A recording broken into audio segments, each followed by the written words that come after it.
The life of a political coalition is tied to elections.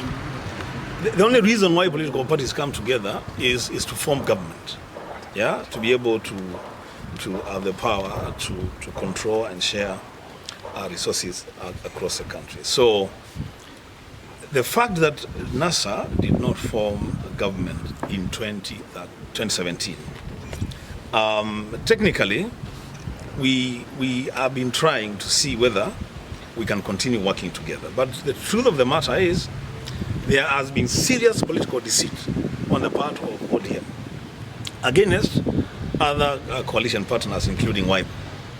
And a collegiate decision has been taken by the other affiliates of NASA, Wiper, ANC, and Ford Kenya, to exit the coalition and form a fresh coalition based on a principle of faithfulness and trust to form the next government.